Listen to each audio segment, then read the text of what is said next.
Arkadaşlar merhaba. Bugün itibariyle video çekmeye başlıyorum. Aslında çok güzel bir yağmur yağdı. Aşağıdaki araziye ineceğim. Fakat hangi otlar çıktı, ne kadar büyüdü bilmediğim için hem keşif hem de gördüğüm otları size tanıtacağım bu videomda. Artık başlamam gerektiğini de biliyorum ama bir türlü otlar büyümemişti. O nedenle böyle biraz Aralık ayının sonuna kadar sarkmak zorunda kaldım video paylaşmakta. Şimdiden sizlere iyi seyirler diliyorum. Yine ormanın kıyısından yavaşça böyle iniyorum. Yağmurlardan dolayı böyle dereler oluştu. Topraklar kaydı.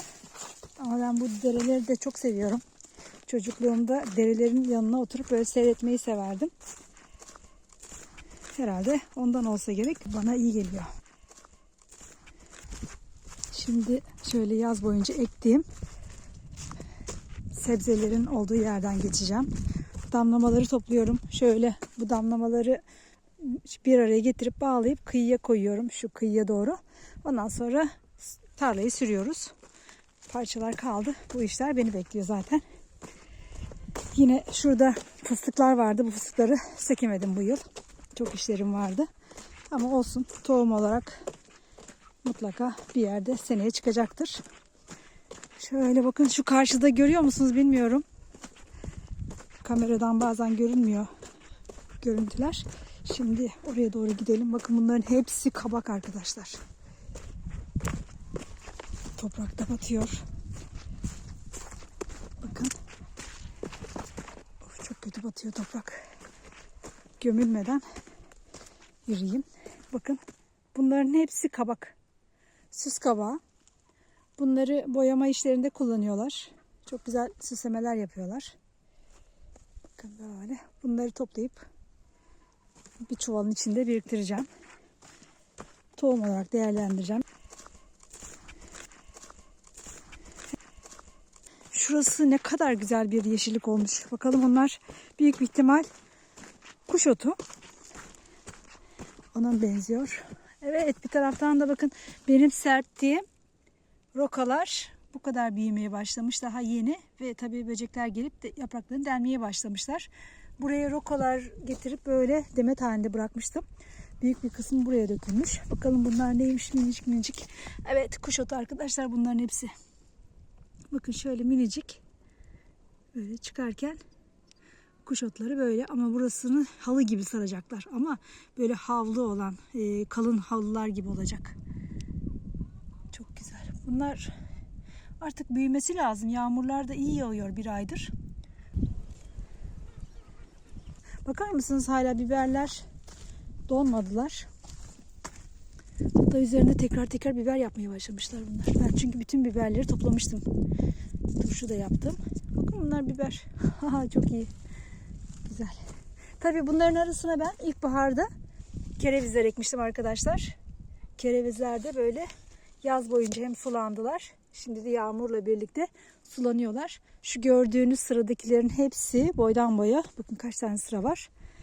Şöyle göstereyim hatta. Şuradakilerde kereviz. Görüyor musunuz patlıcanların dibinde? Çok da güzel, böyle keyifli büyüyorlar. Böyle biber toplamak, patlıcan, domates toplamak gibi kolay değil. Şöyle dibini açmak gerekiyor. Bana da zor geliyor. İşte bunların yapraklarını bayağı topladım. Turşu yaptım. Domates turşularına kattım bu kereviz yapraklarını. Şunlar da tekrar çıkmaya başlamışlar. Bakın. Ben de bayılırım kereviz kokusuna.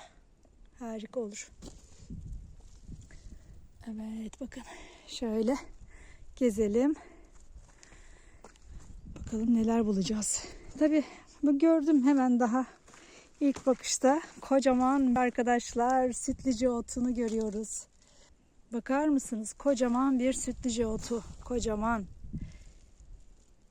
Eşek helvası, Türkmen düdüğü, çoban düdüğü. Böyle bir yığın ismi olan lezzetli otlarımızdan bir tanesi. Ben bunu geçtiğimiz yıllarda size paylaşmıştım. Bayağı bir videosunu attım. Aslında yavaş yavaş ot toplamaya da başlayabilirim. En azından sütlüce otunu toplamaya başlayabilirim. Şurada da ayrılmadan daha yabani marulu görüyorum arkadaşlar. Geçen yıl hasret kaldığım yabani marul. Evet, güzel büyümüş. Bu bu yağmurlar iyi gelmiş. Büyümemelerinin sebebini ben daha çok soğukların olmamasıyla alakalı buluyorum. Çok soğumadı havalar çünkü arkadaşlar. Kışın yetişen otlar, yabani otların hepsi genelde soğukla birlikte coşarlar. Neden bunlar büyümüyorlar derken en sonunda soğuklanmadığı için büyümediler diye düşünüyorum. Ama şu kerevizin de güzelliğine bakın. Bakın. Şu kerevizin yapraklarına. Kendisi ne kadar büyük acaba? Şöyle şurayı açıp görmek lazım. Aslında bayağı da güçlü görünüyor. Büyük ihtimal bu büyümüş. Şu kerevize bakalım. Evet. Bu kereviz de bayağı bağlamış, baş bağlamış. Artık toplayabilirim. Oo, bu da çok güzel olmuş. Evet, şu kötü yapraklarını atalım. Yukarıda bile kalmış hatta kerevizin kökü, bakın arkadaşlar. Şöyle göstereyim. Güzel. Demek ki bu yıl kerevizimiz olacak. Bunların hepsi kuş otu, serçe otu, tavuk otu arkadaşlar. Bakar mısınız? Güzel büyümeye başlamışlar. Of, çok mutlu oldum. Bugün işim yok. Evdeydim. Sabahtan beri, hatta dün akşamdan beri yoğun bir yağmur var. Dışarı çıkılacak gibi değil. Her yer çamur olmuştu. Ve videolara bakmaya başladım. Videoları gördükçe böyle dedim video atmam lazım benim. Bir an önce video çekmem lazım diyerek üstümü giydim. Attım kendimi dışarıya. Bakın şuradaki su akıntısına. Ben işte bunu çok seviyorum. Şöyle şırıl şırıl dere gibi akıyor. Bakın harika değil mi? Siz de seviyor musunuz böyle küçük derecikleri? Bakın akışa bakın. Harika. Yağsın yağmurlar. Bereketiyle çoğalsın.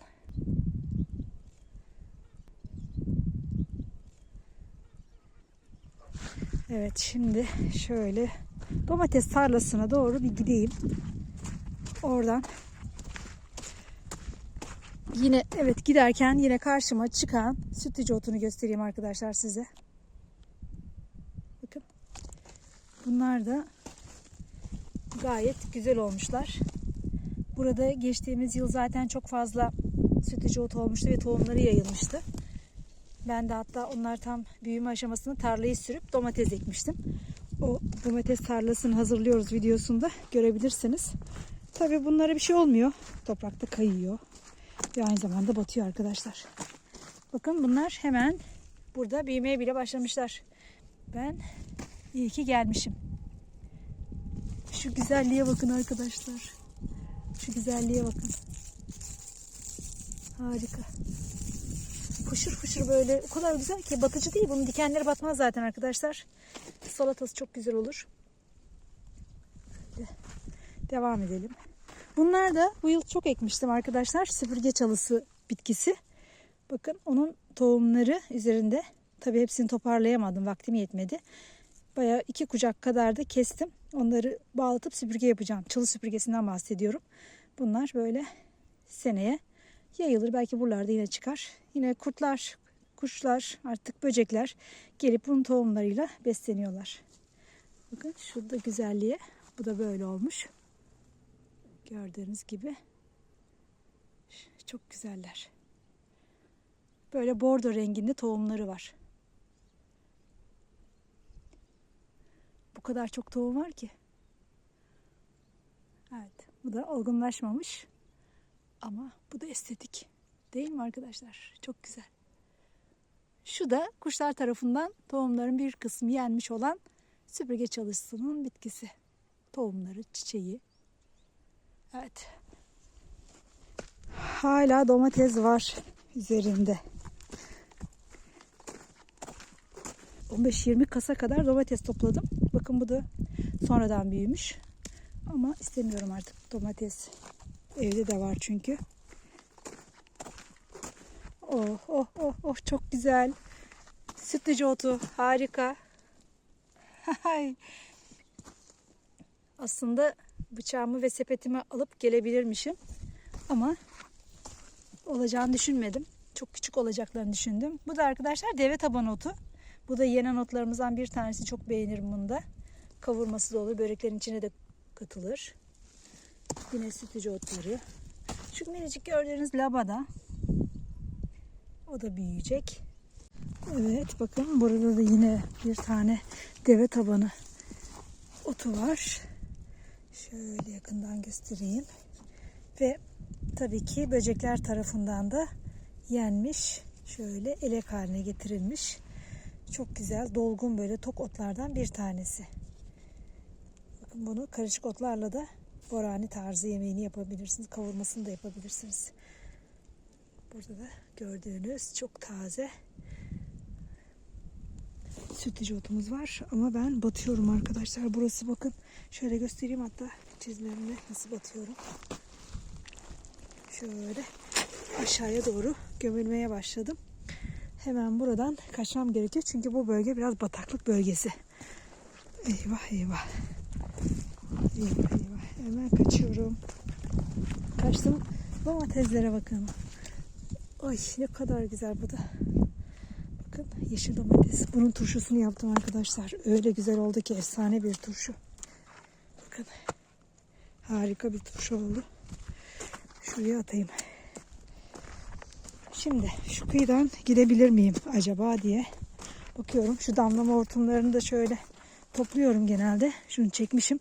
Şunu da böyle asılıyorum. Bir yerde yine yığıyorum ama bakın nasıl gelmiyor bitkilerin arasında. Böyle çok bitkiler sarıyor bu damlamaları. Asılması biraz zor oluyor.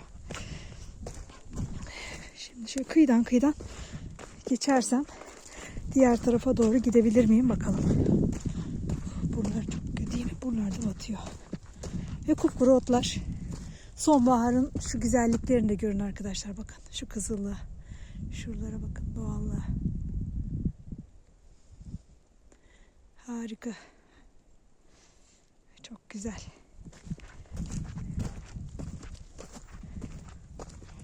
Şimdi şuradan bir an önce kaçayım. Batacağım diye korkuyorum.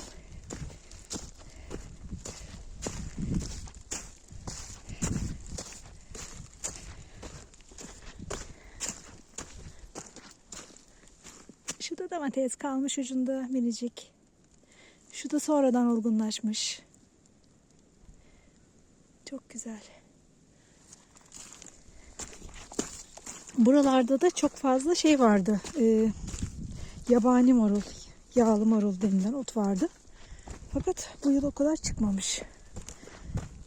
Şöyle yönelelim. Bu ne ıslak böyle. Resmen battım. Şuradan aşağıki tarlaya gitmek istiyorum. Uzun süredir bu yol gelmedim. Arkadaşlar çok güzel. Hakikaten çok mutlu oldum. Sizler biliyorsunuzdur eminim. Tavşan kulağı otu. Ay harikasın. Ne zaman çıkmış bu? Tek yıllık değil. Bu yılın tohumlarından çıkmamış. Sanırım 2 yıllık. En az 2 yıllık ürün. Çok güzel. Tavşanın kulaklarını benzetiyorduk. Yine kanalımda bununla da ilgili videolar var. Bunlardan çok güzel kavurması yapılabilir demiştim. Boran taze verirse yemeği de yapılabilir. Her şey yapılabilir yani aslında. Evet. Şimdi tavşan kulağını da gördük. Burada da başka bir tavşan kulağı var ve saklanıyor tavşan kulağı. Bu taze olabilir belki. Bakın. Çok güzel tazecik bir tavşan kulağı otu. Yanında da bir labada var. O da tazecik tabii ki. Şimdi rüzgar çıktı. Zaten kaç gündür yine lodos vardı. Hava bugün çeviriyor. Hava soğuyacak. Şöyle yine manzarayı gösterelim. Harika ve hava soğudu. Hissediyorum. Kar gösteriyor zaten. 2 gün sonraya. Yağar mı yağmaz mı bilmiyorum ama kar havasını hissediyorum şu anda. Hatta görebilsek belki Kaz Dağları'na da şöyle bakın çok uzakta sisli. Şöyle ellerim çamur olmuş. Orada büyük bir ihtimal kar yağıyor. O soğukluğu burada hissettim. Bakalım şöyle aşağıya doğru inelim. Çitin kıyısından. Burada neler göreceğiz.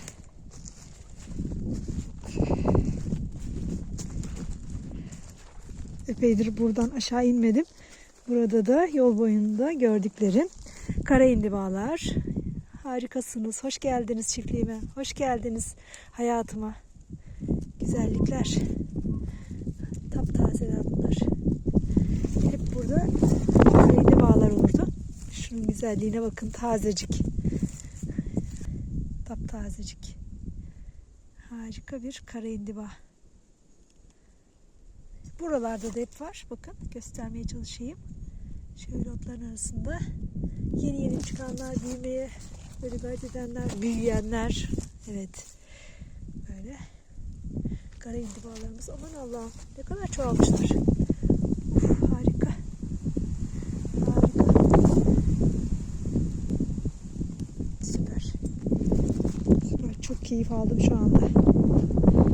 Evet. Keyif. Otlar çoğalmaya başladı. Çıkmayacak diye o kadar üzülüyordum ki. Neredeyse bu yıl bitiyor. Az bir şey kaldı yılın bitmesine. Bakın. Evet. Kara indibalar. Bu bölgede hep kara indibalar olurdu. Bu çiçeklerini toplardım ben. Şimdi bunların büyüdüklerini burada görmek harika. Çok sevindirici. Geç de olsa büyümeye başladılar. Tabii bunlar daha önceden çiçeklerini açtılar, tohumlarını yaydılar. Bakın bunlar sonraki tohumlardır. Bayağı kuruyan, yayılan tohumlar çok fazla oldu. Şöyle. Aslında dediğim gibi sepeti alsaydım burada kara indiba toplayabilirmişim. Ama hava da soğudu. Biraz zor olabilir. Şurada kayanın dibinde de keyifli bir tane, hatta 2-3 tane kara indibayı görüyoruz. Süper. Süper bir görüntü. Evet, şimdi şuradan çok ilginç. Burada bir mantar türü gördüm. Çok ilginç. Büyük bir ağacın üstünde, kuru ağaç dalların üzerinde çıkmış. Şöyle ilginç ağacın şöyle dalın, kırık dallar tabii ki bunlar. Eyvah eyvah. Şunu yavaşça bırakalım. Şunu da alalım. Bakın. Şöyle dalın üzerinde, yani kuru ağaç dalı. Bu. Böyle bir mantar.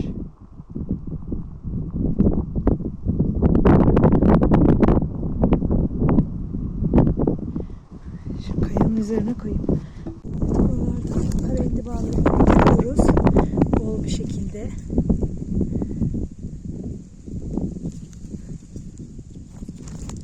Bakar mısınız? Çok güzel.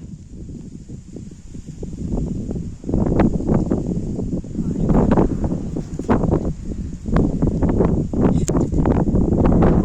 İçeriye doğru giremeyeceğim çünkü orada küçük bir taraça var. Ben aşağıya ineceğim. Çünkü yağmur atmaya başladı. Şimdi şuradan aşağı ineyim. Bir de rüzgar çoğaldı. Çok fazla da kalın giyinmediğim için üşümeye başladım ama kara indibaları çok görüyorum burada. Evet. Evet. Bizim en alt taraçamız olan Engerek tarlasına geldim. Oh be. Arazide gezmek ne kadar güzelmiş. Ayrı keyif alıyorum böyle dolaşırken. Şurada bir şey gördüm. Bakalım mantar mı yine kayanın üzerindeki? Şunu mantar zannettim. Değilmiş. Evet. Hem keşif hem otları da size gösteriyorum demiştim. Çok fazla ot sarmış buraları. Tohumları yayılmış tabii ki. Evet, çok bir şey göremiyorum. Şuraya bakalım. Küçük otları çıkmaya başlamış. Yine bunu da kanalımda size paylaşmıştım arkadaşlar. Bakın. Şöyle göstereyim. Küçük kuzu kulağı otu. Yenen otlarımızdan bir tanesi diye. Ama çok keyifliler. Bakın şurada da bir öbek var. Çok yıllık olan. Şunlar da tohumları. Böyle. Bunlar da fare yuvaları. Şunlar kökleri, kurumuş kökleri. Küçük kuzu kulağı. Evet. İkişi olan olan otlarımızdan bir tanesi ama kuzu kulağı kadar ekşi değil. Bu da çok güzelmiş. Harika. Evet, küçük kuzu kulağını da göstermiş oldum. Şu aşağılarda da yine otlar görüyorum ama inmeyeceğim. Çünkü yağmur birden bastırırsa çok ıslanırım. Bayağı evden uzaktayım. Evet. Bu yıl bu armut ağacında arkadaşlar o kadar çok armut vardı ki gelip buradan hiçbir tane armut toplayıp yiyemedim. Bakın üzerindekilere. Bakın. Üzerinde kurumuşlar. Hatta büyük bir ihtimal domuz olabilir. Buraya gelmiş. Ağaçlara şöyle ardılmış, dallarını kırmış. Çünkü domuzdan başka bir hayvan girmemiş. Buraya koyunlar, keçiler giremiyor. Mavi hindibanın tohumları ve dalları her yer böyle mavi hindiba olacak. Alt taraflarda papatyalar var. Burada da papatya videosu paylaşmıştım sizinle. Yine tazecik bir lavada. Bakın lavada.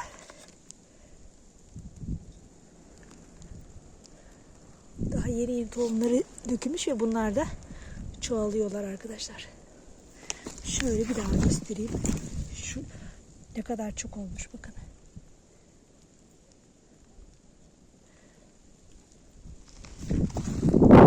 Böyle çok tohumlarıyla yayıldığı zaman her yer o bitkiden oluyor.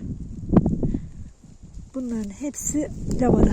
Burada da arkadaşlar çok güzel, daha doğrusu güzel ama çok da böyle tehlikeli dikenleri olan bir bitki. Deve dikeni otu ve deve dikeninin tohumlarından çıkmış olan deve dikenleri. Bakın şöyle. Bununla da ilgili video size paylaşacağım. Aşama aşama tohumlarını böyle çiçeklerini çektim. Ama ne kadar çok deve dikeni olmuş buralarda. Şuraya bakın arkadaşlar. Burası bu demek ki tarlayı kullanamayız demek. Burada ekim yapamayız demek. Tohumlar o kadar çok yayılmış. Zaten şunlar dikenleri dokunulmuyor bile. Bakın şöyle tohumlarına. Dökülenler evet olmuşlar. Şöyle bitmişler, çıkmışlar. İnanmıyorum. Bizim engerek tarlası deve dikeninin tohumları sarmış. Çok faydalı bir bitki karaciğer için. Karaciğeri koruyan, güçlendiren, karaciğer toksinlerden arındıran kara hindiba, deve dikeni, bir de enginar bitkisi arkadaşlar. 3 bitki karaciğeri güçlendirir, korur, güvende tutar. Şöyle biraz daha gireyim. Of, deve diken tohumları iyice maşallah. Şöyle bir tohumun kurumuş olan artık sapından da kırılmış ama düşememiş. Deve dikeninin dikenli tohum bölümü. Evet. Hızla buradan uzaklaşmam gerekiyor arkadaşlar. Çünkü yağmur başladı. Burası otlarla iyice sarılacak ve ben buralardan size birçok ot videosu paylaşacağım. Gördüğünüz gibi şöyle yeşillikler var. Onların hepsi şu anda minicik minicik ama iyice çoğalacaklar. Evet arkadaşlar, ben kaçıyorum. Başka bir videoda görüşmek üzere. Hoşça kalın.